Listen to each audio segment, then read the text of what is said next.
Hi guys, having another video. Tonight we're looking at the heating system. One of the residents has kindly lent us their flat because the tenants left and not left it in a working condition. It gives us an opportunity to see what the components are of the heating system. The most important thing is you've got some of these fuses, some slow blow fuses, they're 5 amp, and there's some 3 amp heating fuses. 13 amp is too much for the system. I happen to have a meter, a couple of screwdrivers, and then this other little cheap device which helps us out if all else fails. So I'm going to put those on the side for now. Let's talk about the heating system. So the heart of the heating system is this black box here. This is owned by E.ON. In this case it's all boxed in. We're going to undo these bolts in a minute. You can't access this without taking this horizontal bar off. And that receives hot water in the building and drives it through the underfloor pipes via these manifolds. There's flow and return manifolds here and here. And control to each of the zones, in this case there are 4 valves with 4 zones, flow and return, supply the underfloor heating. And each of these is controlled by a thermostat. There will be 4 thermostats, or at least 3 in this apartment, and this central controller here, which has a number of opportunities to program, but we recommend leaving it on the setting it was put on, but we can go into more detail another time on that. So what happens is, in a room we find the thermostat, perhaps in here, just over there, and that one's set to 25.5. It may be more than 25.5 in this warm apartment, but if it's less than 25.5 there will be a call for heat. Thermostat wants it to be 25.5 and this zone will be calling for heat. And that box connects electronically with this valve, one of these valves, and that zone will be activated, causing the pump to be activated, and it will go green. So there are various things that can cause problems. In this case, there's a call for heat, but there's no pump on. I'm hearing that there's no heat in the apartment and there's no lights on, so we're going to work on that in a minute. The central controller is driven by this control box under here. So right under here there are a couple of white boxes, and that ultimately is controlled by the heat switch, which is up in here.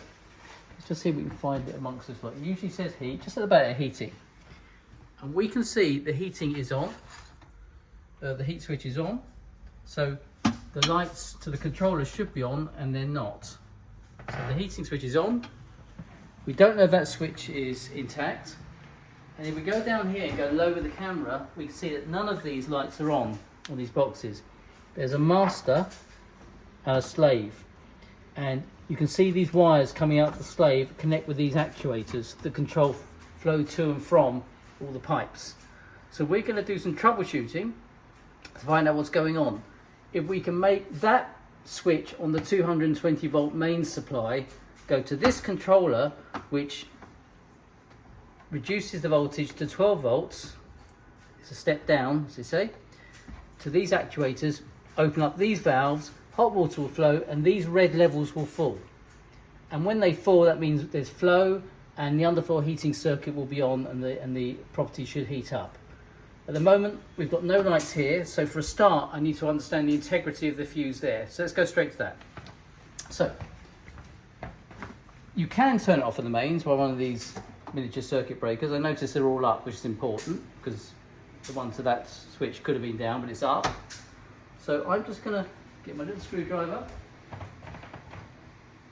And in this corner here, we're just going to undo this. This is 220, 240, this is mains. So one does need to be careful, so I'm going to turn that off for a start. I'm going to put my little screwdriver in here and open this up. There's a special drawer. Can you see the box opening? There's a little drawer holding the fuse. I'm going to bring this out. When it's fully unscrewed, you should be able to deliver this drawer. It's just, there it comes, let's wheel it out. And again, wheel it out, might need a little more of the screw there. It's coming freely. Let's bring that right out, there we go. Now, we're away from the main, so it's quite okay just to we can just push the little screw out. Can you just see there? Just here's the little fuse coming out here. There it is. This is a 5 amp. 5 amp's fine with this system.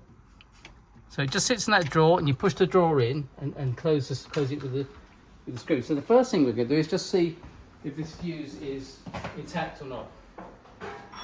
So you could just replace the fuse, but if you've got a meter, you can do a continuity test. So we turn the meter on and turn it to this setting here. Okay, let's just turn the hold off there. You can test if there's continuity by touching the probe, and here there's a noise. Yes, there is. So this meter's in continuity. The right settings are on this meter. Okay, so let's put it on the switch, the fuse, and see if it's intact. So that's intact. That fuse is fine. So that's a good start. So we know that fuse is fine. So we're going to quickly pop that back in, and then we can work on the 12 volt safer side. So again, back in here, popping this back in here. Let's push the drawer back in. Let's screw this back in. As ever, these utility rooms are quite tight, but that's back in there now. I'm going to flick this back on and go and check underneath the controller and see if the lights are on. And they're not. So there will be probably a fuse that's gone in here. So we're going to quickly take this fuse box off. I'm going to get on the floor. I'm going to go to the main box on this side. There's the main and the slave. I'm just going to see if that, I might need to change screwdriver. I will, to fit. Straight down again. You only really need to work on the main side, which is this one here. So we're going to undo these. Someone's put this back and not put it back properly. We will put it back properly. So let's get this switch out. There's one screw. Here's the other screw.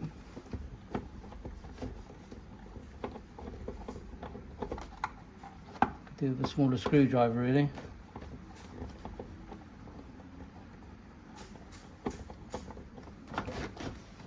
Now the other one's tucked in there and there. So we're going to have a break in the video, well not actually, we can try and carry on. So to get to this screw, we might just be able to get it in. We may have to take this black box off. In fact, we probably will. So let's take this black box off now.